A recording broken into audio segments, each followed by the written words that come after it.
somebody's challenging him. I'll take Somebody's that going to bet, challenge him. that if anybody challenges him, it's going to be Gavin. Kellyanne, what's your bet? We got about 2 seconds. I think I owe you 500 already. Gavin You want Newsom, double or nothing, Sean? Double or nothing, yep. Yeah. Gavin Kellyanne, Newsom, I'm doing my DraftKings here. All we have to do is...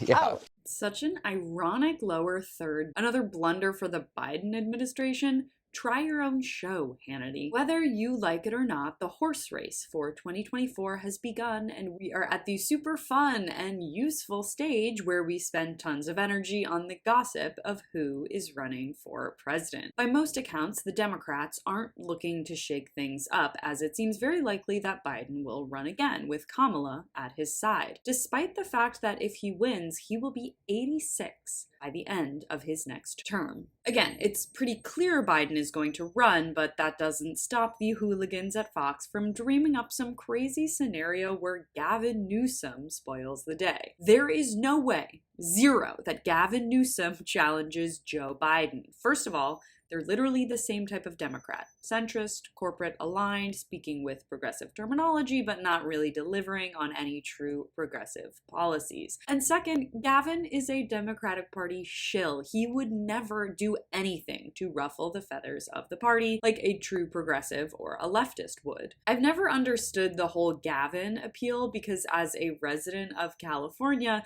we don't even love him. Even though the recall effort against him failed miserably, I think that was less of a statement on us liking Gavin and more that there was no one but a crazy far-right talk show host running against him. But of course, there's a governor out there who has a lot of home state love and can't stop talking about it. Take a crisis situation like COVID. The good thing about it is when you're an elected executive, you have to make all kinds of decisions. You got to steer that ship. And the good thing is that the people are able to render a judgment on that, whether they re-elect you or not.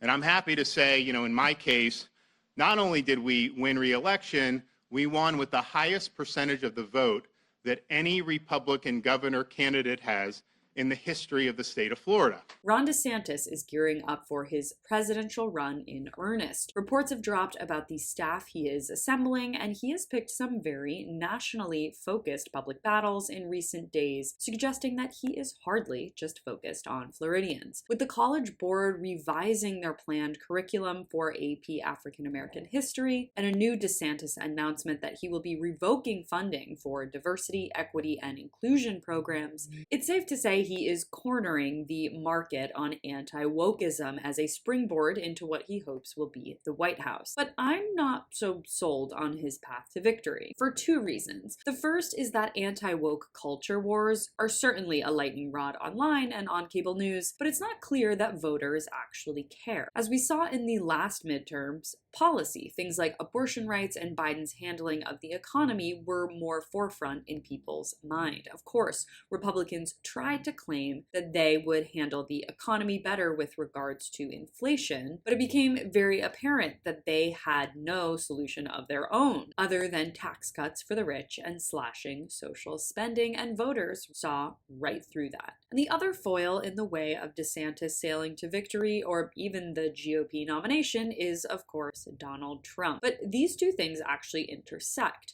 Trump, in a much more subdued campaign than 2020 or 2016, seems to have understood that what brought him to victory in 2016 were, believe it or not, policy proposals. Immigration, the economy, getting out of endless wars, etc. And of course, he didn't deliver on any of those promises, but I think he's realized that he needs to focus more on them rather than issues that are big online, but maybe not on the ballot. This is something that it doesn't seem like young Ron has figured out. He is high and mighty in the anti-woke lane, but to me, it seems like Trump is just waiting in the wings quietly to make his move. Thanks so much for watching. You can follow me on all platforms at Caro Johnson 917.